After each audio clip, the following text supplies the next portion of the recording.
Muy buenas tardes amigos, hoy estamos con un nuevo video tutorial. Esta vez les hablaré acerca de los mecanismos de adaptación. Empezamos con el concepto de adaptación. Se debe entender por adaptación a las transformaciones de los sistemas funcionales, físicos y psíquicos, porque se producen bajo el efecto de cargas externas y la reacción frente a condiciones específicas internas que conduzcan al individuo hacia un nivel superior de rendimiento. Ahora vamos a ver lo que es el umbral. Para entender bien lo que es el concepto de adaptación, necesariamente tenemos que saber lo que es el concepto del umbral. ¿Y qué nos dice el concepto del umbral? Se define como la capacidad del individuo o desarrollada por el entrenamiento que va a coincidir en el grado de intensidad del estímulo. Es decir, la capacidad que vaya a obtener un deportista o un individuo a través de su entrenamiento. Como aquí podemos ver una gráfica del umbral. Los muy débiles están por debajo del umbral, los débiles están queriendo llegar al umbral, los fuertes sobrepasan al umbral y los muy fuertes pueden llegar a producir lesiones. Diferentes tipos de umbrales.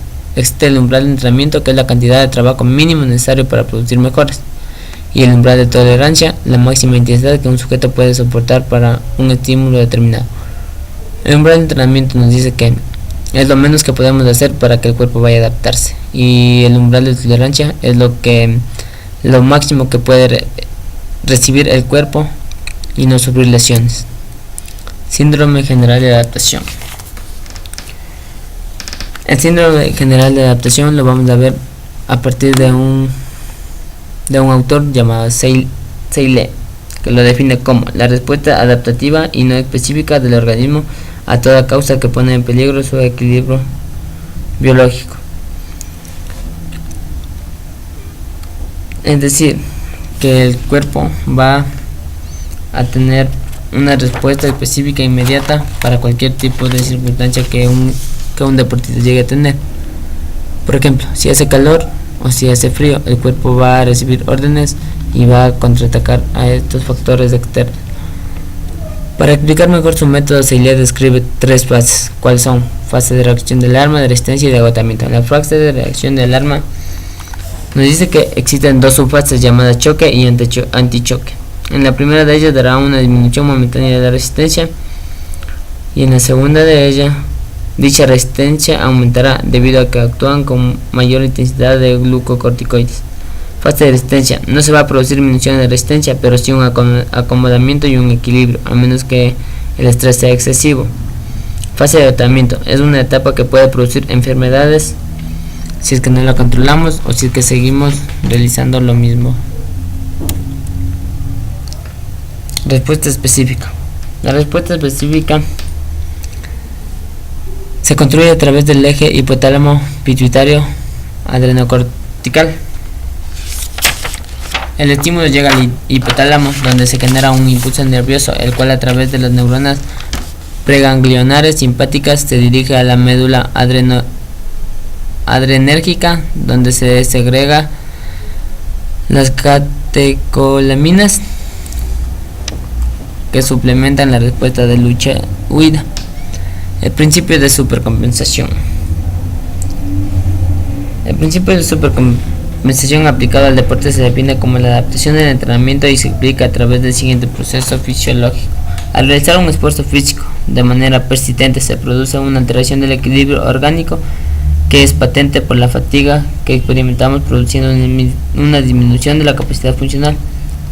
Cesado el esfuerzo durante el periodo de reposo, se pone en marcha una serie de mecanismos para restaurar la capacidad funcional primitiva, y curiosamente estos mecanismos no se paran al recuperarla, sino que siguen trabajando compensando la disminución que se ha tenido en exceso. Tipos de adaptación: adaptación a corto plazo y adaptación a largo plazo. ¿Qué nos dice la adaptación a corto plazo? La adaptación inmediata se relaciona con las reacciones del organismo ante un ejercicio determinado. La amplitud de estas reacciones está estrechamente relacionada con la intensidad de las estimulaciones y reservas funcionales de una componente determinada. La adaptación inmediata o respuesta a corto plazo se define dentro del ámbito de entrenamiento como los cambios funcionales inmediatos causados por las reacciones a un estímulo de entrenamiento. Estos cambios desaparecen al poco tiempo de terminar el ejercicio. Por ejemplo, al realizar ejercicios aeróbicos las pulsaciones aumentan, pero cuando dejamos de correr estas vuelven a su nivel de normalidad. La adaptación a largo plazo. La adaptación a largo plazo en el ámbito deportivo se define como una serie de cambios funcionales permanentes en estructuras y función y que es consecuencia de las repeticiones continuadas de estos cambios transitorios. Por ejemplo, si realizamos un entrenamiento sostenido saliendo a correr frecuentemente, al cabo de cierto tiempo nos encontraremos habituados a ese ejercicio debido a que el organismo se ha adaptado. Tipos de entrenamiento. En la siguiente tabla se puede observar la clasificación de los efectos que hemos tenido en cuenta para este trabajo de forma resumida y sintética. Los efectos parciales se producen por medios simples de entrenamiento, por ejemplo, cambios producidos por cargas de fuerza, resistencia, velocidad, etc. Efectos inmediatos se producen como el resultado de una sola sesión de entrenamiento. Efectos retardados son los que producen durante la adaptación compensatoria. Efectos acumulativos ocurren como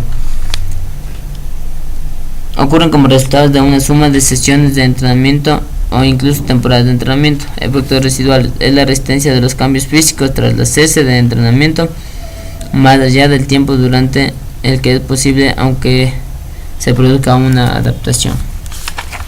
Reserva de adaptación. Un concepto esencial de la teoría del entrenamiento lo construye las reservas de adaptación, que se definen como la relación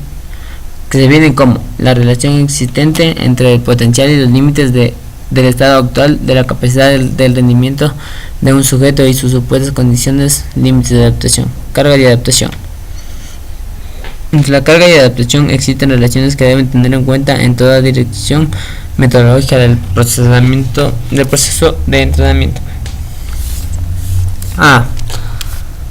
Solo se producirán procesos de adaptación cuando los estímulos alcancen una intensidad determinada por la capacidad individual del deportista y el volumen mínimo determinado. El proceso de adaptación es el resultado de un intercambio correcto entre cargas y recuperación. Por consiguiente, la carga y la recuperación debe considerarse como una unidad.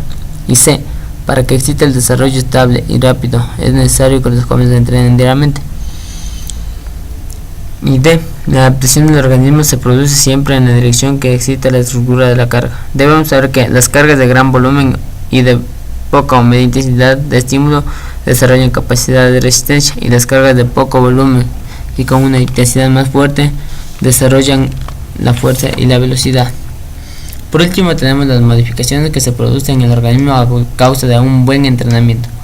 Tenemos primeramente en el aparato respiratorio. Las modificaciones son las siguientes: el aumento de la capacidad vital, incremento de la profundidad de respiración, aumento de la capacidad de ventilación, disminución del número de respiraciones por minuto. Esto nos ayudará para tener un ciclo de vida más largo y más grande. En el sistema muscular, incremento de la masa muscular para hacernos más tucos, más fuertes, aumento de las albuminas contráctiles, incremento de la cantidad de glucógeno y fosfocreatina, mejora de la transmisión del impulso nervioso. Y en el sistema